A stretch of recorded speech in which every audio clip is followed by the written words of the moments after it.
Good morning ನಮಸ್ಕಾರ ಎಲ್ರಿಗೂ welcome to my YouTube channel. ಇವತ್ತು ಮಳೆ ಅಂತ ಅಂದ್ಬಿಟ್ಟು ಸ್ಕೂಲಿಗೆಲ್ಲ ರಜೆ ಕೊಟ್ಟಿದ್ರು ಅಂತ ಹೇಳಿ ಬೆಳಿಗ್ಗೆ ನನ್ನ ಹಸ್ಬೆಂಡ್ ಹತ್ರ ಹೇಳಿದೆ, ಹೇಗೂ ರಜೆ ಇದೆಯಲ್ವಾ ಅದ್ವಿಗೆ ಶೃಂಗೇರಿಗೆ ಹೋಗಿ ಬರೋಣ ಅಂತ ಅಂದ್ಬಿಟ್ಟು. ಸೊ ಅದಕ್ಕೆ ಅವ್ರು ಕೂಡ ಆಯ್ತು ಅಂತ ಹೇಳಿದ್ರು. ರಜೆ ಇದ್ರೆ ಒಳ್ಳೇದಲ್ವಾ, ಇಲ್ಲ ಅಂತ ಹೇಳಿದ್ರೆ ರಜೆ ಮಾಡಬೇಕು, ಇಲ್ಲ ಅಂತಂದ್ರೆ ಸಂಡೇ ಹೋಗಬೇಕು. ಸೊ ಇವತ್ತೇ ಹೋಗಿ ಬರೋಣ ಅಂತ ಹೇಳಿದ್ರು. ಹಾಗಾಗಿ ಹೋಗೋದಕ್ಕೆ ಅಂತ ಅಂದ್ಬಿಟ್ಟು ರೆಡಿ ಮಾಡ್ತಾ ಇದ್ದೀನಿ. ತಲೆ ಸ್ನಾನ ಎಲ್ಲ ಮಾಡ್ಕೊಂಡಾಯ್ತು. ಇವಾಗ ತಿಂಡಿ ಬೆಳಿಗ್ಗೆ ಬೇಗನೆ ಇದ್ದಿದ್ದೆ ಸ್ವಲ್ಪ, ಹಾಗಾಗಿ ಮಾಡ್ಕೊಂಡಿದ್ದೆ. ಹಿಟ್ಟು ನಿನ್ನೆ ಮಾಡಿಟ್ಟಿರುವಂತ ಹಿಟ್ಟಿತ್ತು, ಫ್ರಿಜ್ ಅಲ್ಲಿ ಎತ್ತಿಟ್ಟಿದ್ದೆ. ಎಲ್ಲ ಕಾಳುಗಳನ್ನ ಹಾಕ್ಬಿಟ್ಟು ಹಿಟ್ಟು ರೆಡಿ ಮಾಡಿ ಇಟ್ಕೊಂಡಿದ್ದೆ. ತುಂಬಾನೇ ಚೆನ್ನಾಗಿ ಬಂದಿತ್ತು ಆಯ್ತಾ.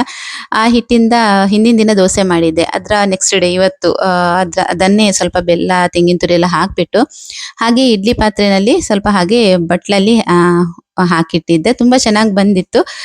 ಸ್ವೀಟ್ ಇತ್ತಲ್ವಾ, ಹಾಗಾಗಿ ಮಕ್ಕಳಿಗೆ ಕೂಡ ಇಷ್ಟ ಆಯ್ತು. ಚಟ್ನಿ ಮಾಡ್ಕೊಂಡಿದ್ದೆ, ಕಾಯಿ ಮೆಣಸು ಚಟ್ನಿ ಕೂಡ ಮಾಡ್ಕೊಂಡೆ.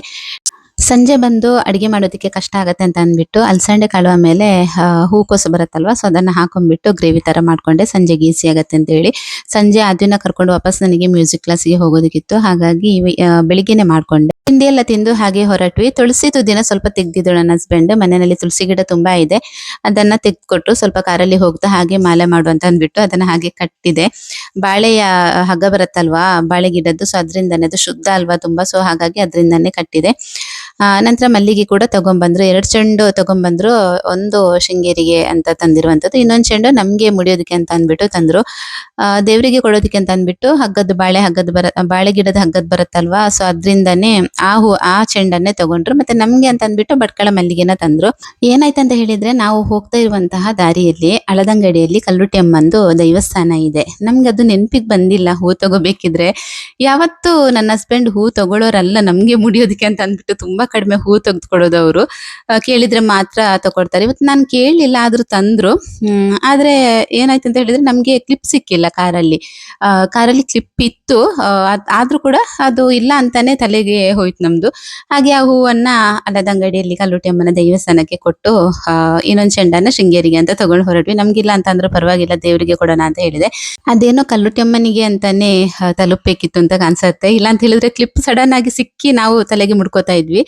ಅವ್ರಿಗೆ ತಲುಪ್ತು. ಮನಸ್ಸಿಗೆ ತುಂಬಾ ತುಂಬಾ ಖುಷಿ ಆಯ್ತು, ಸಮಾಧಾನ ಅಂತ ಅನ್ನಿಸ್ತು.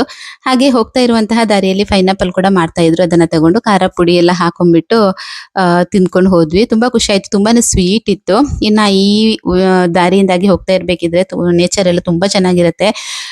ಸೈಡ್ ಅಲ್ಲೆಲ್ಲ ಕಾಡಿರುತ್ತೆ, ಮಧ್ಯದಲ್ಲಿ ರೋಡ್ ಇರುತ್ತೆ, ಸಿಂಗಲ್ ರೋಡ್ ಇರುತ್ತೆ. ನಮ್ಮ ಮಾಧವಿಗೆ ನಿದ್ದೆ ಬಂತು ನೋಡಿ, ತುಂಬಾ ಕರುವಿದೆ. ಸೊ ಹಾಗಾಗಿ ಅವಳು ಸ್ವಲ್ಪ ಸುಸ್ತಾಗ್ತಾಳೆ ಈ ತರ ಕಾರಲ್ಲಿ ಹೋಗ್ಬೇಕಿದ್ರೆ. ಸಖತ್ತಾಗಿತ್ತು ಇವತ್ತಿನ ವೆದರ್ ಅಂತೂ. ಫುಲ್ಲು ಫಾಗ್ ಇತ್ತು ರೋಡಲ್ಲೆಲ್ಲ. ಅದನ್ನ ಒಂದು ನೋಡೋದೇ ತುಂಬಾ ಖುಷಿ. ಈ ತರ ಬೆಟ್ಟಗಳೆಲ್ಲ ನೋಡೋದಿಕ್ ಸಿಗತ್ತೆ ಈ ದಾರಿಯಿಂದಾಗಿ ಹೋಗ್ಬೇಕಿದ್ರೆ. ಸಖತ್ ಖುಷಿ ಆಗ್ತಾ ಇತ್ತು. ಏನೋ ಜೋಕ್ಸ್ ಮಾಡ್ತಾ ಇದ್ರು ನನ್ನ ಹಸ್ಬೆಂಡ್ ಅವ್ರ ಮಗನ್ ಜೊತೆ.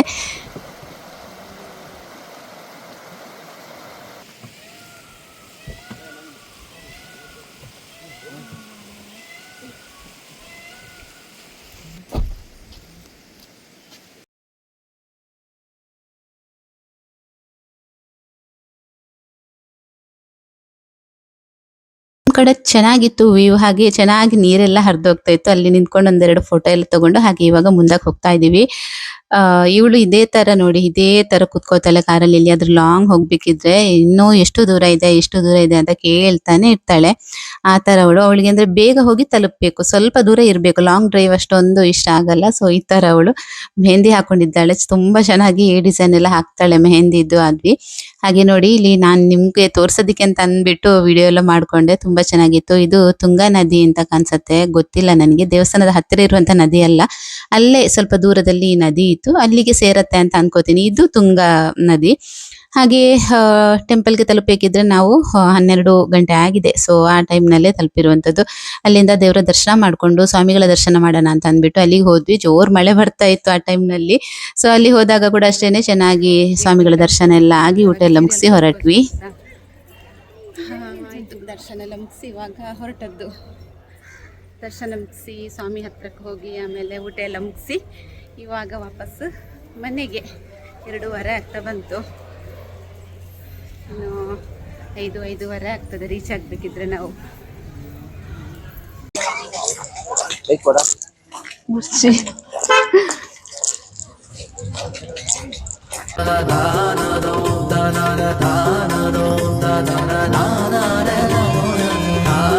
ಹಾಗೆ ಬರ್ತಾ ಈ ತರ ಕಂಪ್ಲೀಟ್ ಆಗಿ ಫಾಗ್ ಇನ್ನೂ ಕೂಡ ಕವರ್ ಆಗಿತ್ತು. ನಮ್ಗೆ ಅಂದ್ರೆ ಗಾಡಿ ನಿಲ್ಸಿ ಫೋಟೋ ತೆಗಿಯೋಣ ಅಂತ ತುಂಬಾ ಅನ್ನಿಸ್ತಾ ಇತ್ತು. ಆದ್ರೆ ಎಲ್ಲೂ ಕೂಡ ಗಾಡಿ ನಿಲ್ಸೋದು ಗೊತ್ತಿಲ್ಲ. ಸಿಂಗಲ್ ರೋಡ್ ಆಗಿರೋದ್ರಿಂದ ಬೇರೆಯವರಿಗೆ ತೊಂದರೆ ಆಗತ್ತೆ. ಈ ಒಂದು ದಾರಿಯಲ್ಲಿ ಹೋಗ್ತಾ ಗಾಡಿ ನಿಲ್ಸೋದಕ್ಕೇನ್ ಆಗಲ್ಲ. ನೋಡ್ತಾ ಹೋಗ್ತಾ ಇರ್ಬೇಕಷ್ಟೇ ಆ ತರ ಇರತ್ತೆ. ಸೊ ಚೆನ್ನಾಗಿತ್ತು ಇವತ್ತಿನ ಒಂದು ಟ್ರಾವೆಲಿಂಗ್. ತುಂಬಾ ತುಂಬಾ ಖುಷಿ ಆಯ್ತು. ಎಲ್ರು ಕೂಡ ತುಂಬಾನೇ ಎಂಜಾಯ್ ಮಾಡಿದ್ವಿ. ಹಾಗೆ ಲಾಸ್ಟ್ ವಿಡಿಯೋದಲ್ಲಿ ನಾನು ಹೇಳಿದೆ ಯಾರೆಲ್ಲ ಆಡಿಯನ್ಸ್ ಅಂದ್ರೆ ಯಾವ ಊರಿನವರೆಲ್ಲ ನನ್ನ ವಿಡಿಯೋಗಳನ್ನ ನೋಡ್ತೀರಿ ಅಂತ ಅಂದ್ಬಿಟ್ಟು ಹೇಳಿ ಅಂತ ಹೇಳಿದ್ದೆ. ಸೊ ತುಂಬಾ ಜನ ಕಮೆಂಟ್ ಮಾಡಿದ್ರಿ ಬೇರೆ ಬೇರೆ ಊರುಗಳಿಂದ. ತುಂಬಾ ತುಂಬಾ ಖುಷಿ ಆಯ್ತು. ಎಲ್ರಿಗೂ ಥ್ಯಾಂಕ್ ಯು ಸೋ ಮಚ್. ಇದು ನೆಕ್ಸ್ಟ್ ಡೇ ವಾಪಸ್ ಕಂಟಿನ್ಯೂ ಮಾಡ್ತಾ ಇದ್ದೀನಿ. ಟೈಮು 12 ಗಂಟೆ ಆಗ್ತಾ ಬಂತು. ನಿನ್ನೆ ಬರ್ಬೇಕಿದ್ರೇನೆ ಲೇಟ್ ಆಯ್ತು. ಒಂದು 5 ಗಂಟೆ ಆಯ್ತು ಮನೆಗೆ ಬರುವಾಗ. ನಂತರ ಮನೆಗೆ ಬಂದು ಸ್ವಲ್ಪ ಮನೆಯೆಲ್ಲ ಕ್ಲೀನ್ ಮಾಡಿಬಿಟ್ಟು ಅನ್ನಕ್ಕಿಟ್ಟು ನಂತರ ಆದ್ವಿನ ಮ್ಯೂಸಿಕ್ ಕ್ಲಾಸಿಗೆ ಕರ್ಕೊಂಡು ಹೋಗೋದಕ್ಕಿತ್ತು. ಸೊ ಹಾಗಾಗಿ ನನಗೆ ಮತ್ತೆ ವಿಡಿಯೋ ಕಂಟಿನ್ಯೂ ಮಾಡ್ಲಿಕ್ಕೇನಾಗಲಿಲ್ಲ. ಇವತ್ತು ವಾಪಸ್ ವಿಡಿಯೋ ಕಂಟಿನ್ಯೂ ಮಾಡ್ತಾ ಇದ್ದೀನಿ. ಅಡುಗೆ ಮಾಡ್ತಾ ಇದ್ದೀನಿ. ಅನ್ನ ಆಯಿತು, ಅನ್ನ ಬೆಂದಿದೆ, ವಿಷಲ್ ಆಗಿದೆ. ಹಾಗೆ ಇವತ್ತು ಮಧ್ಯಾಹ್ನಕ್ಕೆ ಫ್ರೈಡೇ ಇವತ್ತು ತರಕಾರಿ ಅಲ್ವಾ, ಸೊ ಹಾಗಾಗಿ ಸೌತೆಕಾಯಿ ಹುಳಿ ಮೆಣಸು ಮಾಡೋಣ ಅಂತ ಅಂದ್ಕೊಂಡಿದ್ದೀನಿ. ಹಾಗೆ ಮಶ್ರೂಮ್ ತೊಗೊಂಬಂದಿದ್ದೀನಿ ನಿನ್ನೆ ನೈಟ್ ಬರಬೇಕಿದ್ರೆ. ಸೊ ಅದನ್ನು ಪೆಪ್ಪರ್ ಮಾಡಬೇಕು ಅಂತ ಅಂದ್ಕೊಂಡಿದ್ದೀನಿ. ಹಾಗೆ ಮಾಡಬೇಕು, ಕೆಲಸಗಳನ್ನು ಶುರು ಮಾಡ್ಕೊಂಡಿದ್ದೀನಿ ಅಷ್ಟೇ. ಒಂದೂವರೆ ಗಂಟೆ ಹೊತ್ತಿಗೆ ಎಲ್ಲ ಕೆಲಸಗಳು ಮುಗಿಯುತ್ತೆ, ಆಮೇಲೆ ಊಟ ಮಾಡಬೇಕು. ನಿನ್ನೆ ನಾವು ಹೋದೆವಲ್ವಾ, ನಿನ್ನೆ ಮಳೆ ಕಡಿಮೆ ಇತ್ತು. ಮಧ್ಯಾಹ್ನ ತನಕ ಮಳೆ ಕಡಿಮೆ ಇತ್ತು, ಮತ್ತೆ ಮಧ್ಯಾಹ್ನ ನಂತರ ಸ್ವಲ್ಪ ಜಾಸ್ತಿ ಇತ್ತು ಬರಬೇಕಿದ್ರೆ. ಇವತ್ತು ಮಾತ್ರ ಬೆಳಿಗ್ಗೆ ಎದ್ದ ಕೂಡಲೇ ಮಳೆನೇ, ಜೋರು ಮಳೆ ಬರ್ತಾ ಇತ್ತು. ಮಕ್ಕಳಿಗೆ ಕೂಡ ರಜೆ ಅಲ್ವಾ, ಇವತ್ತು ಜಾಸ್ತಿ ಇತ್ತು ಮಳೆ ಕೂಡ. ಸೊ ಹಾಗಾಗಿ ರಜೆ ಕೊಟ್ಟದ್ದು ಕೂಡ ಒಳ್ಳೇದಾಯಿತು.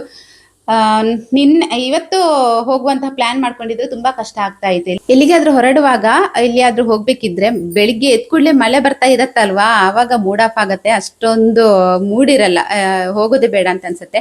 ಬಟ್ ನಿನ್ನೆ ಹಾಗಲ್ಲ, ನಿನ್ನೆ ಎದ್ದ ಕೂಡಲೇ ಚೆನ್ನಾಗಿ ಬಿಸಿಲಿತ್ತು. ಸೊ ಹೋಗೋಣ ಅಂತ ಅನ್ನಿಸ್ತು. ಹಾಗಾಗಿ ಸಡನ್ ಆಗಿ ಎದ್ದು ಪ್ಲಾನ್ ಮಾಡ್ಕೊಂಡು ಹೋದ್ವಿ. ಹಾಗೆ ಇನ್ನು ಬೇಗ ಬೇಗ ಅಡುಗೆಗಳನ್ನ ಮುಗಿಸ್ಕೋಬೇಕು. ಮಕ್ಕಳು ಕೂಡ ಮನೇಲಿದ್ದಾರೆ. ನಾನೊಬ್ಳಾದ್ರೂ ಸ್ವಲ್ಪ ಲೇಟ್ ಆದ್ರೂ ತೊಂದರೆ ಇಲ್ಲ. ಈ ಮಕ್ಕಳು 1 ಗಂಟೆ ಆಗುವಾಗ ಹಸಿವಾಗತ್ತೆ ಅಂತ ಹೇಳೋದಕ್ಕೆ ಶುರು ಮಾಡ್ತಾರೆ. ಬನ್ನಿ, ಮಶ್ರೂಮ್ ಪೆಪ್ಪರ್ನ ಒಂದು ನಾನು ವಿಡಿಯೋ ಮಾಡ್ತೀನಿ, ಶೇರ್ ಮಾಡ್ತೀನಿ ಯಾವ ಥರ ಮಾಡ್ತೀನಿ ಅಂತ. ಮತ್ತು ಸೌತೆಕಾಯಿ ಹುಳಿ ಮೆಣಸು ಮಾಮೂಲಿ ಎಲ್ಲರೂ ಮಾಡೋದೇ, ನಾನು ಕೂಡ ಮಾಡೋದು. ಅದರಲ್ಲೇನು ಸ್ಪೆಷಲ್ ಅಂತ ಇಲ್ಲ, ಸಿಂಪಲ್ ಆಗಿ ಮಾಡುವಂಥದ್ದು. ಸೊ ಸೌತೆಕಾಯಿ ಬೇಯೋದಕ್ಕೆ ಇಟ್ಕೊಂಡಿದ್ದೀನಿ. ಇನ್ನು ನನಗೆ ಕಾಯಿ ಸೌತೆಕಾಯಿ ಅಂತ ಹೇಳಿದರೆ ತುಂಬ ಇಷ್ಟ. ನಾನು ಎಲ್ಲಿಯಾದ್ರೂ ಹೋದರೆ ಕಾಯಿ ಸೌತೆಕಾಯಿನ ಚೂಸ್ ಮಾಡ್ತೀನಿ. ನನ್ನ ಹಸ್ಬೆಂಡ್ ಸ್ವಲ್ಪ ಹಣ್ಣಾಗಿರುವಂಥ ಸೌತೆಕಾಯಿನ ತರ್ತಾರೆ. ನನಗೆ ಅದಷ್ಟೊಂದು ಇಷ್ಟ ಆಗಲ್ಲ. ಕಾಯಿ ಸೌತೆಕಾಯಿ ಆದರೆ ತುಂಬಾ ಇಷ್ಟ. ಬೇಯ್ತಾ ಇದೆ. ಒಂದು ಸೈಡಲ್ಲಿ ಅನ್ನ ಕೂಡ ಆಗಿದೆ. ಇನ್ನು ಪಟಪಟ ಅಂತ ಮಶ್ರೂಮ್ ಪೆಪ್ಪರ್ನ ಮಾಡೋಣ. ಬನ್ನಿ ತೋರಿಸ್ತೀನಿ ನಿಮಗೂ ಕೂಡ ಯಾವ ಥರ ಮಾಡೋದಂತ. ಮಶ್ರೂಮ್ನ ನೀಟಾಗಿ ಸಿಪ್ಪೆ ಎಲ್ಲ ತೆಗೆದ್ಬಿಟ್ಟು ಈ ಥರ ಕಟ್ ಮಾಡಿ ಇಟ್ಕೊಂಡಿದ್ದೀನಿ. ತುಂಬ ಚೆನ್ನಾಗಿತ್ತು ಮಾತ್ರ. ಒಂದೊಂದ್ಸಲ ಅಷ್ಟೊಂದು ಚೆನ್ನಾಗಿರಲ್ಲ ಮಶ್ರೂಮ್ ತಂದರೆ. ಇವತ್ತು ತಂದಿರುವಂಥ ತುಂಬ ಚೆನ್ನಾಗಿತ್ತು. ಹಾಗೆ ಸ್ವಲ್ಪ ಅರಿಶಿನ ಪೌಡರ್ ಆಗಿ ಉಪ್ಪು ಹಾಕೊಂಡ್ಬಿಟ್ಟು ನೀರು ಹಾಕೊಂಡ್ಬಿಟ್ಟು ಚೆನ್ನಾಗಿ ಇದನ್ನು ಒಂದು 10 ಮಿನಿಟ್ಸ್ ಆದರೂ ಹಾಗೆ ಇಟ್ಕೋಬೇಕು. ನಂತರ ಚೆನ್ನಾಗಿ ವಾಶ್ ಮಾಡಿ ಯೂಸ್ ಮಾಡುವಂಥದ್ದು. ಇದಕ್ಕೆ ನಾನೊಂದು 3 ಗೆಡ್ಡೆ ಈರುಳ್ಳಿ, 2 ಟೊಮೆಟೊ, ಆಮೇಲೆ 1-2ರಿಂದ 3 ಹಸಿಮೆಣಸು ಎಲ್ಲ ರೆಡಿ ಮಾಡಿ ಇಟ್ಕೊಂಡಿದ್ದೀನಿ. ಇದೆಲ್ಲವನ್ನ ಇವಾಗ ನಮಗೆ ಎಣ್ಣೆಯಲ್ಲಿ ಹುರ್ಕೊಳ್ಳೋದಕ್ಕಿದೆ. ಸ್ವಲ್ಪ ಎಣ್ಣೆ ಹಾಕೊಂಡ್ಬಿಟ್ಟು ಈರುಳ್ಳಿ ಫಸ್ಟ್ ಹಾಕಿ ಚೆನ್ನಾಗಿ ಫ್ರೈ ಮಾಡ್ಕೋಬೇಕು. ಸ್ವಲ್ಪ ಉಪ್ಪು ಹಾಕೊಂಡಿದ್ದೀನಿ, ಚೆನ್ನಾಗಿ ಫ್ರೈ ಆಗುತ್ತೆ ಅಂತ ಅಂದ್ಬಿಟ್ಟು. ಫ್ರೈ ಆದ ನಂತರ ಇಲ್ಲಿ ಟೊಮೆಟೊ ಆಮೇಲೆ ಹಸಿಮೆಣಸು ಇದೆಯಲ್ವ ಅದನ್ನು ಸೇರಿಸ್ಕೊಂಡ್ಬಿಟ್ಟು ಸ್ವಲ್ಪ ಫ್ರೈ ಮಾಡ್ಕೊಂಡ್ರೆ ಸಾಕು. ಜಾಸ್ತಿ ಡೀಪ್ ಫ್ರೈ ಏನು ಬೇಡ, ಲೈಟಾಗಿ ಫ್ರೈ ಆದರೆ ಸಾಕು. ಇವಾಗ 1 ಸ್ಪೂನಷ್ಟು ಇಲ್ಲಿ ಶುಂಠಿ ಬೆಳ್ಳುಳ್ಳಿ ಪೇಸ್ಟ್ ಕೂಡ ಹಾಕೊಂಡಿದ್ದೀನಿ. ಇದನ್ನು ಹಾಕೊಂಡ್ಬಿಟ್ಟು ಹಸಿ ವಾಸನೆ ಹೋಗೋ ತನಕ ಇದನ್ನು ಫ್ರೈ ಮಾಡ್ಕೋಬೇಕು. ನಂತರ 1 ಟೇಬಲ್ ಸ್ಪೂನ್ ಅಷ್ಟು ಇಲ್ಲಿ ನಾನು ಚಿಲ್ಲಿ ಪೌಡರ್, 1 ಟೇಬಲ್ ಸ್ಪೂನ್ ಅಷ್ಟು ಪೆಪ್ಪರ್, ಸ್ವಲ್ಪ ಗರಂ ಮಸಾಲ, ಆಮೇಲೆ ಸ್ವಲ್ಪ ಕೊತ್ತಂಬರಿ ಪೌಡರ್, ಸ್ವಲ್ಪ ಜೀರಿಗೆ ಪೌಡರ್ ಇಷ್ಟನ್ನು ಸೇರಿಸ್ಕೊಂಡಿದ್ದೀನಿ. ಸ್ವಲ್ಪ ಅರಿಶಿನ ಪೌಡರ್ ಕೂಡ ಹಾಕೊಂಡಿದ್ದೀನಿ. ಎಲ್ಲವನ್ನ ಹಾಕಿ ಮಿಕ್ಸ್ ಮಾಡ್ಕೊಂಡ್ಬಿಟ್ಟು ಕ್ಲೀನ್ ಮಾಡಿಟ್ಟಂತಹ ಮಶ್ರೂಮ್ನ ಹಾಕಿ ಸ್ವಲ್ಪ ನೀರು ಹಾಕೊಂಡ್ಬಿಟ್ಟು ಚೆನ್ನಾಗಿ ಕುದಿಸ್ಕೊಂಡ್ರೆ ಸೂಪರ್ ಆಗಿರುವಂತಹ ಮಶ್ರೂಮ್ ಪೆಪ್ಪರ್ ಮಸಾಲ ರೆಡಿ ಆಗುತ್ತೆ. ತುಂಬಾನೇ ಟೇಸ್ಟಿಯಾಗಿತ್ತು. ನಮ್ಮ ಮಕ್ಕಳಿಗಂತೂ ಸಖತ್ ಇಷ್ಟ. ಈ ಥರ ಮಶ್ರೂಮ್ನ ಮಾಡಿಕೊಟ್ರೆ ತುಂಬ ಇಷ್ಟಪಟ್ಟು ಊಟ ಮಾಡ್ತಾರೆ. ವೆಜಿಟೇರಿಯನ್ ಅಂದರೆ ಫ್ರೈಡೇ ನಾನು ವೆಜ್ ಅಡುಗೆಗಳನ್ನು ಮಾಡೋದಲ್ವ, ಸೊ ಆ ದಿನದಲ್ಲಿ ಈ ಥರ ಮಾಡ್ತೀನಿ. ಮಶ್ರೂಮ್ ಎಲ್ಲ ಇಷ್ಟಪಡ್ತಾರೆ ಮಕ್ಕಳು. ಫೈನಲಿ ಸ್ವಲ್ಪ ಕೊತ್ತಂಬರಿ ಸೊಪ್ಪು ಸೇರಿಸ್ಕೊಂಡ್ರೆ ಆಯಿತು. ಹಾಗೆ ಸೌತೆಕಾಯಿ ಹುಳಿ ಮೆಣಸು ಮಾಡ್ಕೊಂಡಿದ್ದಲ್ವ, ಅದಕ್ಕೆ ಕೂಡ ಒಂದು ಒಗ್ಗರಣೆ ಕೊಡ್ಕೊಂಡು ಮಧ್ಯಾಹ್ನದ ಒಂದು ಅಡಿಗೆನ ರೆಡಿ ಮಾಡಿಕೊಂಡೆ. ಇವತ್ತಿನ ನಮ್ಮ ಮಧ್ಯಾಹ್ನದ ಊಟ ಈ ಥರ ಇತ್ತು.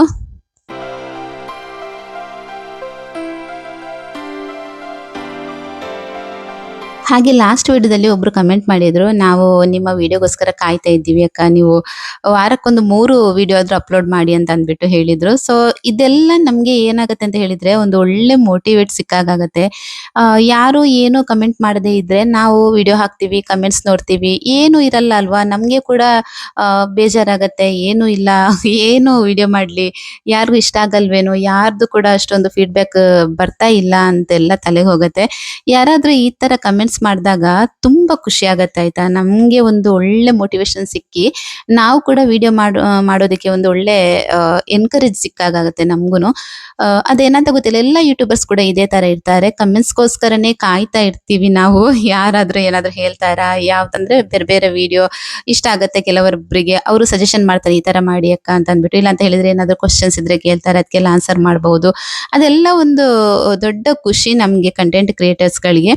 ಸೊ ಏನು ಕಮೆಂಟ್ಸ್ ಮಾಡದೇ ಇಲ್ಲ ಅಂತ ಹೇಳಿದ್ರೆ ತುಂಬಾನೇ ಬೇಜಾರಾಗತ್ತೆ. ನಾನು ಯಾವಾಗ್ಲೂ ಕಮೆಂಟ್ಸ್ ಗಳನ್ನೇ ಜಾಸ್ತಿ ನೋಡ್ತಾ ಇರ್ತೀನಿ. ಕೆಲವೊಬ್ರು ಪ್ರೀತಿಯಿಂದ ಕಮೆಂಟ್ ಮಾಡ್ತೀರಾ, ಎಲ್ರಿಗೂ ಥ್ಯಾಂಕ್ ಯು ಹೇಳೋದಕ್ಕೆ ಇಷ್ಟಪಡ್ತೀನಿ. ನಿಮ್ಮ ಒಂದು ಅಂದ್ರೆ ಟೈಮ್ ನ ಕೊಟ್ಟು ನಮ್ಮ ಒಂದು ಕಮೆಂಟ್ ಬಾಕ್ಸ್ಗೆ ಬಂದಲ್ಲಿ ಕಮೆಂಟ್ ಮಾಡ್ತೀರಲ್ವಾ, ಅದು ನಿಜವಾಗ್ಲೂ ಅಪ್ರಿಶಿಯೇಟ್ ಮಾಡ್ತೀನಿ ನಾನು ಎಲ್ರಿಗೂ.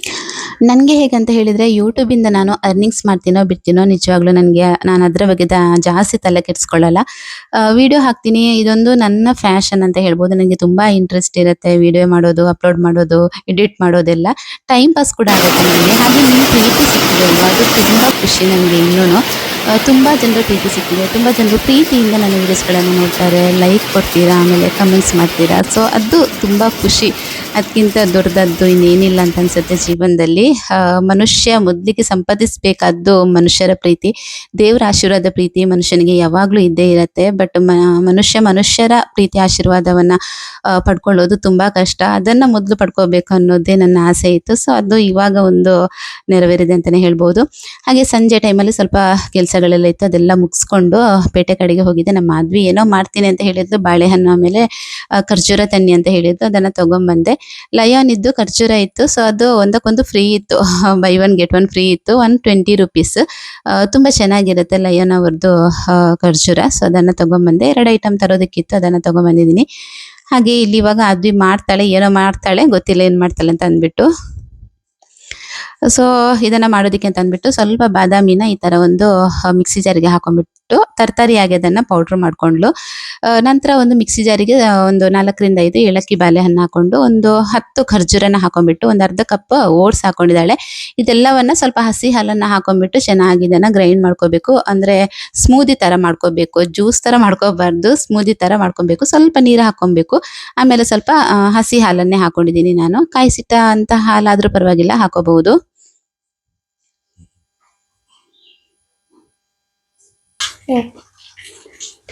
ಮೂರಿತ್ತು ಮಾವಿನ ಹಣ್ಣು ಉಂಟು ಅಂತ ಅಂದ್ಬಿಟ್ಟು ತಂದಿಲ್ಲ ನಾನು. ಬಟ್ 2 ಮಾವಿನ ಹಣ್ಣು ಹಾಳು, ಒಂದು ಕಂಪ್ಲೀಟ್ ಆಗಿ ಹಾಳಾಗಿದೆ, ಇನ್ನೊಂದು ಸ್ವಲ್ಪ ಸಿಕ್ಕಿದಷ್ಟೇನೆ, ಇದು ಹೋಗಿದೆ, ಕಂಪ್ಲೀಟ್ ಆಗಿ ಹಾಳಾಗಿದೆ. ಎಷ್ಟು ಒಳ್ಳೊಳ್ಳೆ ಮಾವಿನ ಹಣ್ಣು ಉಂಟು ಗೊತ್ತುಂಟಾ ಅಂಗಡಿಯಲ್ಲಿ. ನನ್ನ ಹಸ್ಬೆಂಡ್ ಏನ್ ತರ್ತಾರೋ ಗೊತ್ತಿಲ್ಲ, ಸ್ವಲ್ಪ ಸಿಕ್ತು ಅಷ್ಟೇ. ನಮ್ಗೆ 3 ಜನಕ್ಕೆ ಸಾಕು. ಎಷ್ಟು ಉಂಟು. ದಾಳಿಂಬೆ ಉಂಟು, ದಾಳಿಂಬೆ ಬೇಡ ಅಲ್ವಾ ಹಾಕುದು. ಜಾಸ್ತಿ ಫ್ರೂಟ್ಸ್ ಆದ್ರೆ ಅಷ್ಟೊಂದು ಚೆನ್ನಾಗಿ ಬರಲ್ಲ ಅಂತ ಅನ್ಸತ್ತೆ ನನಗೆ. ಸ್ವಲ್ಪ ಲಿಮಿಟ್ ಅಲ್ಲಿ ಇರ್ಬೇಕಷ್ಟೇನೆ. ಅಂದ್ರೆ ಬೇಸಿಗೆ ಕಾಲದಲ್ಲಾದ್ರೆ ಎಷ್ಟು ಫ್ರೂಟ್ಸ್ ಬೇಕಿದ್ರೆ ಹಾಕೊಂಡು ತಿನ್ಬೋದು. ಬಟ್ ಮಳೆಗಾಲದಲ್ಲಿ ಅಷ್ಟೊಂದು ಇಷ್ಟ ಆಗಲ್ಲ ಫ್ರೂಟ್ಸ್ ತಿನ್ನೋದಕ್ಕೆ. ಕಟ್ಟಿಂಗ್ ಎಲ್ಲ ಆಯ್ತು, ಇನ್ನ ಇದನ್ನ ಬೌಲ್ಗೆಲ್ಲ ಹಾಕಿ ರೆಡಿ ಮಾಡೋದು ಆದ್ವಿ. ಈ ತರ ಸ್ಮೂದಿ ಮಾಡ್ಕೊಂಡು ಅದ್ರ ಮೇಲ್ಗಡೆ ಬಾಳೆಹಣ್ಣು ಆಮೇಲೆ ಮಾವಿನ ಹಣ್ಣನ್ನ ಕಟ್ ಮಾಡ್ಕೊಂಡು ಹಾಕೊಂಡಿದ್ದಾಳೆ. ಹಾಗೆ ಡ್ರೈ ಫ್ರೂಟ್ಸ್ ಪುಡಿ ಮಾಡ್ಕೊಂಡಿದ್ಲಲ್ವ, ಅದನ್ನು ಕೂಡ ಹಾಕೊಂಡಿದ್ದಾಳೆ. ಸ್ವಲ್ಪ ಹನಿ, ಸ್ವೀಟ್ ಬೇಕಿದ್ರೆ ಸ್ವಲ್ಪ ಹನಿ ಹಾಕೋಬಹುದು, ಬೇಡ ಅಂತ ಹೇಳಿದ್ರೆ ಸ್ಕಿಪ್ ಮಾಡ್ಕೋಬಹುದು. ಈ ತರ ಚೆನ್ನಾಗಿತ್ತು, ಇಷ್ಟ ಆಯ್ತು ಎಲ್ರಿಗೂ ಕೂಡ. ನಮ್ಗೆ ಸಂಜೆ ಟೈಮಲ್ಲಿ ಸ್ನಾಕ್ಸ್ ತರ ಇದನ್ನ ಮಾಡ್ಕೊಂಡು ತಿನ್ಬಹುದು. ಮಕ್ಕಳಿಗೆ ತುಂಬಾ ಒಳ್ಳೇದು, ಒಳ್ಳೆ ಪ್ರೋಟೀನ್ ಇದ್ರಲ್ಲಿ ಇರೋದ್ರಿಂದ ಒಂದು ವಾರಕ್ಕೆ 2 ಸಲ ಆದ್ರೂ ಮಾಡ್ಕೊಡಿ. ಇಷ್ಟ ಸ್ನೇಹಿತರೆ ಇವತ್ತಿನ ವಿಡಿಯೋ ಇಷ್ಟ ಆದ್ರೆ ಲೈಕ್, ಶೇರ್, ಕಮೆಂಟ್ ಮಾಡಿ. ಸಿಗ್ತೀನಿ ನೆಕ್ಸ್ಟ್ ವ್ಲಾಗ್ ಅಲ್ಲಿ. ಬಾಯ್.